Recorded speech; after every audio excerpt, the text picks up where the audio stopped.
इस कहानी की शुरुआत कनाडा से होती है, जहां पर दो पायलट अपने हेलीकॉप्टर के साथ एक बड़े से झील को पार कर रहे थे। उनके हेलीकॉप्टर से अलास्का ऑयल नाम के इंडस्ट्री द्वारा बनाया गया एक बड़ा सा ऑयल ड्रिल लटका हुआ था। लेकिन उड़ान के दौरान ही अचानक से हेलीकॉप्टर में कुछ गड़बड़ी आ गई और दोनों पायलट समझ गए कि अब उनके पास बच निकलने का कोई रास्ता नहीं। इसीलिए उन्होंने तुरंत ही पानी पर इमरजेंसी लैंडिंग करने की तैयारी शुरू कर दी। उसी वक्त इस ऑपरेशन की जिम्मेदारी संभाल रहे कंपनी के एग्जीक्यूटिव्स इस दुर्घटना का जांच कर रहे थे। वो ये समझने की कोशिश में लगे थे कि आखिर एयरक्राफ्ट इतनी जल्दी कैसे टूटकर नष्ट हो गया। उसी दौरान उन्हें ये भी पता चला कि वो ऑयल ड्रिल झील के नीचे कई सौ मीटर गहराई में जा डूबा है, इतनी गहराई में कि वहां तक किसी गोताखोर का भी पहुंच पाना लगभग असंभव था। क्रैश साइट पर दोनों पायलट बेतहासा हेलीकॉप्टर की केबिन से निकलने का प्रयास कर रहे थे। तभी पास की एक ऊंची चोटी पर एक औरत खड़ी हुई थी, जो इस पूरी घटना को अपनी आंखों से देख रही होती है। जैसे ही हेलीकॉप्टर पानी पर तैरकर ऊपर आता है, वो दोनों पायलट तेजी से किनारे की ओर तैरने लगते हैं। लेकिन ठीक उसी समय उन्हें एहसास होता है कि झील के भीतर से कोई मिस्टीरियस क्रिएचर उनका पीछा कर रहा है। ये देखकर वो औरत और भी ज्यादा एक्साइटेड हो जाती है।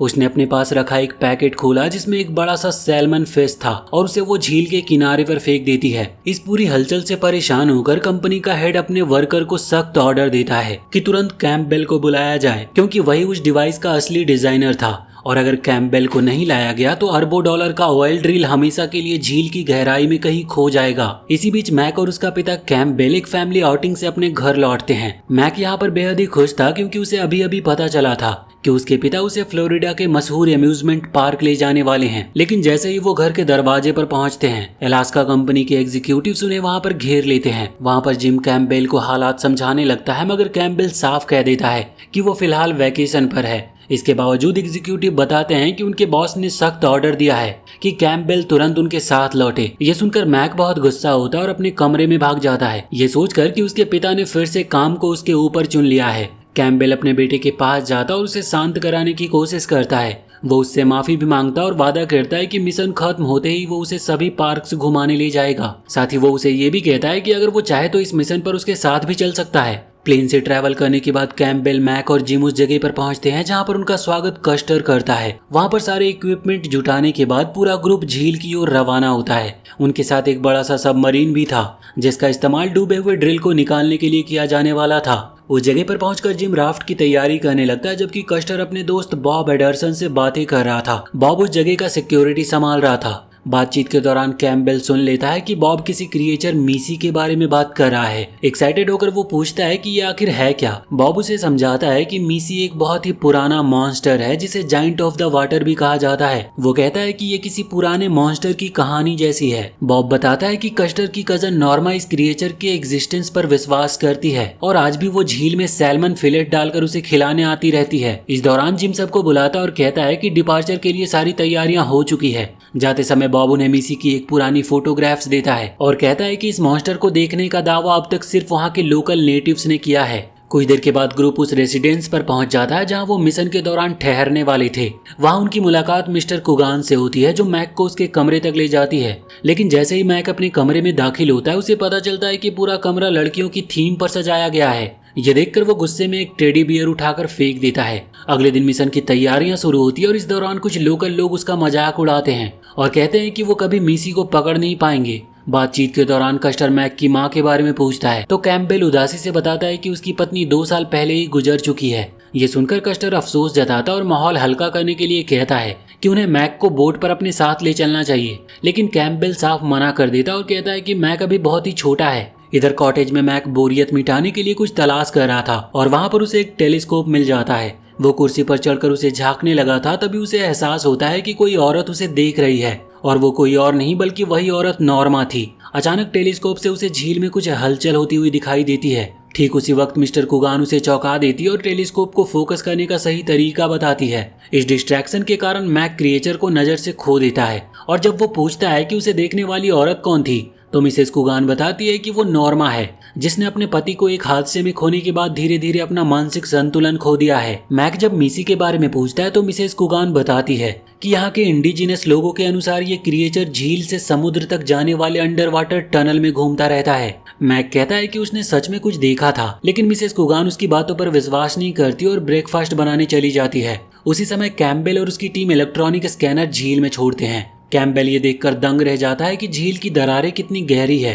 तभी पास से एक बोट आती है जिसमें लॉरा नाम की इन्वायरमेंटल ऑफिसर होती है। वो उनके टीम पर आरोप लगाती है कि वो झील में धमाके कर रहे हैं और लोकल जानवरों की जिंदगी खतरे में डाल रहे हैं। जिम तुरंत ही वहाँ की परमिट पेपर दिखाता और पेपर देखकर लॉरा वहाँ से चली जाती है। वहीं झील के दूसरी तरफ बॉब के पास वॉटकिन पहुँचता है। वो कहता है कि ये पूरा काम इन्वायरमेंट को नुकसान पहुंचा रहा है, लेकिन बॉब कहता है कि वो सिर्फ खोया हुआ अपना सामान ढूंढ रहे हैं। वॉटकिन चाहता है कि कैम्पबेल और जिम उससे मिले, मगर बॉब बताता है कि वो फिलहाल मिशन पर हैं। इधर मैक अपनी साइकिल लेकर झील के किनारे चला जाता है और पत्थर फेंककर किसी क्रिएचर को अट्रैक्ट करने की कोशिश करता है। तभी एक लोकल लड़की उससे टकराती है और वो कहती है कि उसे पता है कि मैक शहर से आया है। मैक पूछता है कि क्या उसने कभी शहर देखा है, तो वो लड़की कहती है कि उसे शहर जाने की कोई इच्छा नहीं है। फिर वो अपने कुत्ते को लेकर वहाँ से चली जाती है। इसी बीच कैम्पबेल कस्टर के साथ सबमरीन में नीचे उतरता और जिम कंट्रोल पैनल संभालता है। झील के किनारे वॉटकिन अपने साथी सैम को ऑर्डर देता है कि ग्रुप का पीछा करे। वहीं मैक अपनी साइकिल लेकर पहाड़ की ओर एक्सप्लोरेशन करने निकलता और वार्निंग साइन को नजरअंदाज कर देता है। इधर झील की गहराइयों में कैम्पबेल कहता है कि उन्हें और भी नीचे जाना होगा,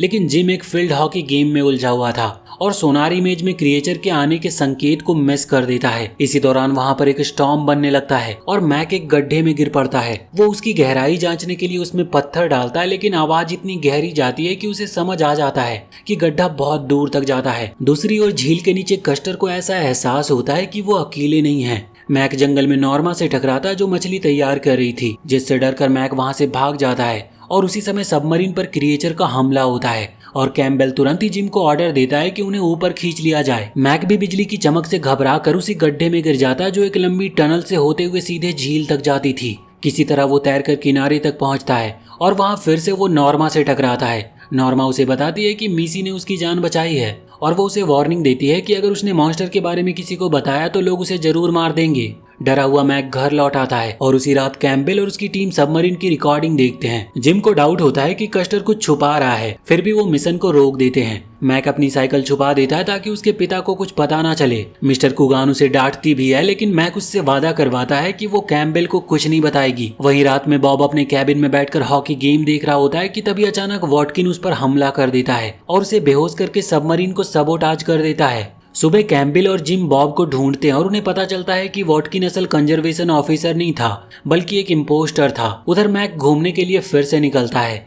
इस बार मिस्टर कुगान उसे खाने का सामान भी देती है और रास्ते में उसकी मुलाकात फिर से उसी लड़की से होती है जो अपना नाम बताती है पोनी। पोनी तुरंत ही समझ जाती है कि मैक मिसी की तलाश कर रहा है। वो उसके साथ चलने का ऑफर रखती है और अपना कुत्ता पेपी भी साथ ले लेती है ताकि वो क्रिएचर को जल्दी से खोज सके। वो मैक को नॉर्मा के उस ठिकाने पर ले जाती है जहाँ नॉर्मा अक्सर मछलियां छोड़ा करती थी। जैसे ही मैक और पोनी उस गहरे होल के अंदर दाखिल होते हैं, वो तेजी से फिसलते हुए एक बड़े से अंडरग्राउंड केव में पहुंच जाते हैं। माहौल शांत होने पर मैक अपने बैग से एक सैंडविच निकालता और अपने दोस्त को खाने के लिए देता है। इसके बाद वो एक और सैंडविच पानी की सतह पर फेंक देता है ताकि किसी तरह क्रिएचर का ध्यान उसकी ओर अट्रैक्ट कर सके। और कुछ ही सेकंड गुजरते हैं कि अचानक पानी की सतह से तेज धाराएं उनकी ओर फूट पड़ती है। डर से घबराकर वो पीछे हट जाते हैं और इस अफरा तफरी में पोनी का फ्रिस्बी हाथ से छूटकर झील में गिर जाता है। लेकिन तभी मैक देखता है कि वो ऑब्जेक्ट खुद ही उसकी ओर वापस आ रहा है, मानो कोई नीचे से उसे धकेल रहा हो। लेकिन मैक उस फ्रिस्बी को फिर से आगे की ओर धकेल देता है और इस बार उसकी हरकतें सीधा क्रिएचर का ध्यान अट्रैक्ट कर लेती है। और कुछ देर के बाद उस झील से एक बड़ा सा परछाई ऊपर आता है जो उसी क्रिएचर की होती है और उसके अचानक सामने आ जाने से वो बच्चे बुरी तरह से चीखने लगते हैं। मैक उसके विशाल शरीर को देखकर कुछ सेकंड तक बिल्कुल दंग रह गया था। उसे यकीन ही नहीं हो रहा था कि जिस मॉन्स्टर के बारे में उसने अब तक कहानियों में सुना था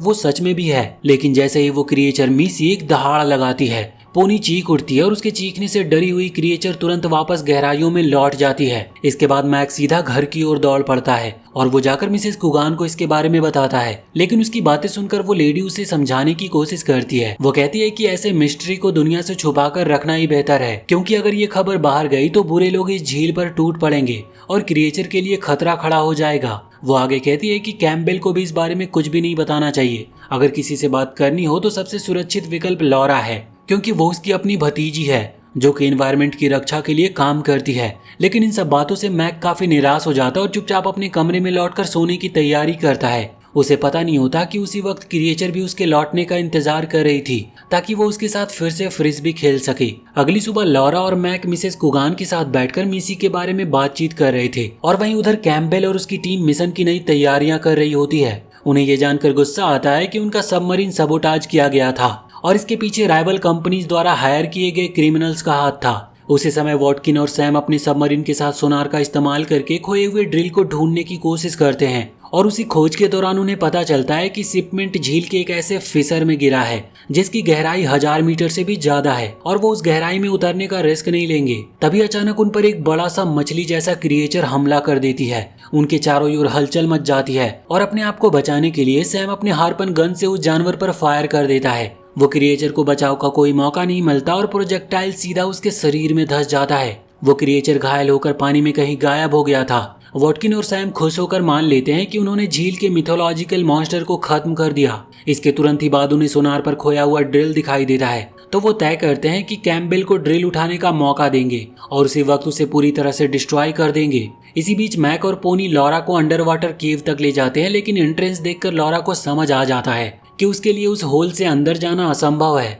वो हार मान लेती है और पोनी के साथ लौटने लगती है। वहीं मैक अपने दोस्तों को अकेला ना छोड़ने के लिए केव में उतर जाता है। वो पानी की सतह पर थोड़ा सा खाना डालता और जल्दी मिसी फिर से सामने आती है। वो क्रिएचर अपने शरीर से तेज धाराएं छोड़ती है, लेकिन इस बार मैक तुरंत ही समझ जाता है कि कुछ तो गड़बड़ है और ध्यान से देखने पर उसे क्रिएचर के शरीर में फंसा हुआ हार्पून दिखाई देता है। उसे देखकर मैक हैरान रह जाता और बिना सोचे समझे अपनी जैकेट उतार देता है। वो नुकीली प्रोजेक्टाइल को निकालने की कोशिश करता है और ये काम बेहद ही मुश्किल और खतरनाक था, लेकिन आखिरकार मैक हार्पून को खींचकर किसी तरह निकाल देता है। वो क्रिएचर गहरी सांस लेकर धीरे धीरे पानी में वापस लौट जाती है ताकि अपनी चोट से ठीक हो सके। दूसरी ओर कैम्पबेल और कस्टर सबमरीन में गहराई तक उतर जाते हैं। पानी का प्रेशर बढ़ता जाता और चारों ओर से क्रैकिंग नॉइजेस सुनाई देती है, मगर वो दोनों अपना एक्सप्लोरेशन जारी रखते हैं। झील के गहराई पर पहुंचते ही वो खोया हुआ ड्रिल बिट देख लेते हैं। उसे पकड़ने के लिए कैम्पबेल इंजन को आगे बढ़ाता है, लेकिन गलती से सबमरीन की क्लॉ ऑब्जेक्ट को ढकेल देती है और वो फिसलकर नीचे जाने लगता है। कस्टर तेजी से कंट्रोल संभालता और किसी तरह उसे फिर से क्लॉ में पकड़ लेता है। उस ड्रिल को सुरक्षित करने के बाद वो सतह की ओर लौटने की तैयारी कर ही रहे होते हैं कि तभी वॉटकिन रेडियो पर धमकी देता है।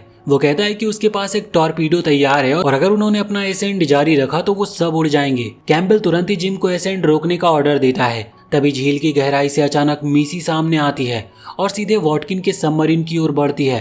क्रिमिनल्स कुछ भी कर नहीं पाते कि क्रिएचर उन पर जोरदार हमला कर देती है और उसका इम्पैक्ट इतना जबरदस्त होता है कि वॉटकिन गलती से टॉर्पीडो लॉन्च कर देता है। वो प्रोजेक्टाइल सीधा कैम्पबेल और कस्टर की सबमरीन की ओर आता है, लेकिन जिम फुर्ती से सबमरीन को नीचे गिरा देता है, जिससे उनकी जान तो बच जाती है, लेकिन केबल्स हिट हो जाते हैं और पूरी लाइटनिंग बंद हो जाती है। कुछ देर तक अफरा तफरी के बाद कैम्पबेल और कस्टर संभलते हैं, मगर शौक ये होता है कि ड्रिल क्लॉ से छूटकर और भी गहरे हिस्से में गिर गया था, जिससे वो दोनों काफी निराश होते हैं। फिर भी जिम किसी तरह सबमरीन को खींचकर सरफेस तक ले आता है। सरफेस पर लौटकर लॉरा मैक को अपनी कार में लिफ्ट देती है और रास्ते में वो लड़का उसे पूरी ईमानदारी से क्रिएचर के साथ अपनी आखिरी मुलाकात के बारे में बताता है, जहां उसने मिसी की चोट का इलाज किया था। लॉरा उसकी बातों को पहले अनदेखा कर देती है, लेकिन जैसे ही वो मैक की जैकेट पर खून देखती है तो उसे समझ आ जाता है कि लड़के की हर बात सच है। लॉरा कहती है कि अब वक्त आ गया है उन क्रिमिनल्स को रोकने का जो क्रिएचर की जान के पीछे पड़े हैं। वहीं कैम्पबेल और उसका ग्रुप सैम और वॉटकिन के सबमरीन का पीछा करते हैं। वो क्रिमिनल्स हर हाल में भागने की कोशिश कर रहे थे और वहाँ पर एक लड़ाई छिड़ जाती है।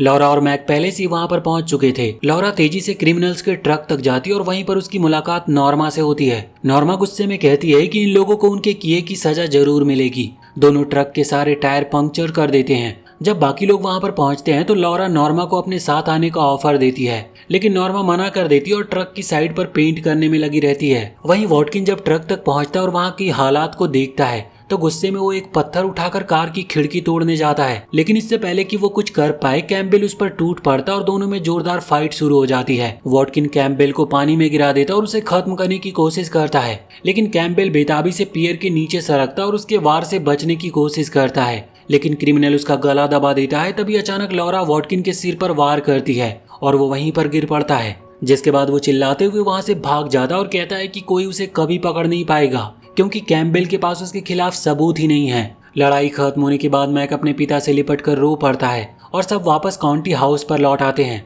जहां मैक फिर से अपने पिता और सबको मिसी की पूरी कहानी बताता है, लेकिन कैम्पबेल अभी भी उस पर विश्वास नहीं करता, जिससे मैक गुस्से में वहां से चला जाता है। कैम्पबेल को अपनी गलती का एहसास होता है और वो बेटे से माफी मांगकर वादा करता है कि अगले दिन वो मिलकर मिसी की तलाश करेंगे। घंटों बाद ग्रुप एक रेस्टोरेंट में उस क्रिएचर के बारे में बात करते हैं। उन्हें पता नहीं होता कि सैम पास ही बैठा सब सुन रहा है और तुरंत वॉटकिन को खबर पहुंचा रहा है। अगले दिन कैम्बेल, लॉरा, मैक और सब बोट पर बैठकर मिसी की केव की ओर निकलते हैं। वहां पहुंचकर वो पानी में मछली डालकर उसका इंतजार करते हैं और थोड़ी देर में ही झील की सरफेस से मिसी सामने आती है, जिसे देखकर सब बहुत ही हैरान हो जाते हैं। लेकिन वॉटकिन पहले से ही तैयार ग्रेनेड लॉन्चर निकालता है। नॉर्मा उसे रोकने की कोशिश करती है, लेकिन वो एक्सप्लोसिव छोड़ देता है। धमाका इतना जबरदस्त होता है कि बोट पर मौजूद सभी लोग बेहोश हो जाते हैं, यहाँ तक कि मिसी भी घायल होकर पानी में गिर जाती है। नॉर्मा अपनी आंखों के सामने क्रिएचर को गिरते हुए देखकर पूरी तरह टूट जाती है। वॉटकिन बोट की ओर आगे बढ़ता और एक्स से पूरे इलेक्ट्रिकल स्ट्रक्चर को तोड़ देता है। फिर वो अपने सबमरीन से मिसी को खींच लेता है।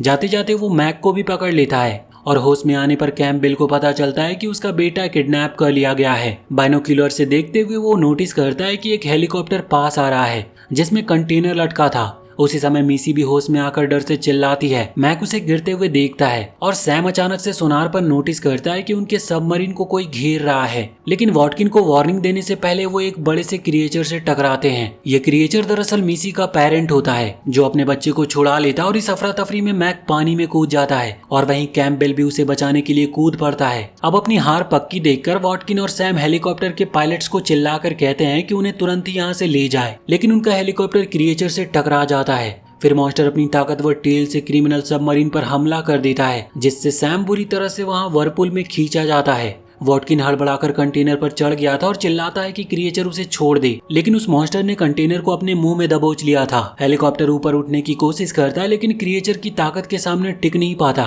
और केबल टूट जाते हैं और वॉटकिन सीधे पानी में गिरकर एक्सप्लोजन में खत्म हो जाता है। और आखिरकार कैम्पबेल और मैक को बोट पर वापस खींच लिया जाता है। तभी मिसी ड्रिल बिट मुंह में दबाए सामने आती है और आभार जताते हुए ऑब्जेक्ट लौटा देती है। लेकिन तभी और भी बड़ा क्रिएचर सामने से आता है। सबको लगता है कि अब उनके ऊपर हमला होने वाला है, मगर बीच में छोटा मिसी आकर दिखाता है कि ये वही लोग हैं जिन्होंने उसकी जान बचाई थी। वो क्रिएचर रुक जाता और बोट को सुरक्षित छोड़ देता है। अंतिम सीन में वो क्रिएचर मिसी बोट के सामने एक शानदार छलांग लगाता है और मैक अपना हाथ हिलाकर उसे गुड बाय कहता है। कैम्पबेल अपने बेटे को कसकर गले लगा लेता है और वहीं उनकी टीम मिलकर फैसला करती है कि अगर ड्रिल बिट को रख लिया जाएगा तो एनवायरनमेंट को नष्ट किया जाएगा, इसीलिए वो उसे गहराई में फेंक कर डिस्पोज कर देते हैं। और उसी समय झील के सरफेस पर और भी कई सारे मिसी प्रकट हो जाते हैं। कस्टर काफी आश्चर्य होकर कहता है कि नॉर्मा हमेशा से सही थी, ये क्रिएचर यहाँ हमेशा से मौजूद थे और अब वो सारे शहर के लोगों के साथ मिलकर इनकी रक्षा करेंगे। और इसी के साथ ये मूवी यहीं पर खत्म होती है। तो वीडियो अगर पसंद आई हो तो चैनल को सब्सक्राइब करके बेल आइकन जरूर दबा लें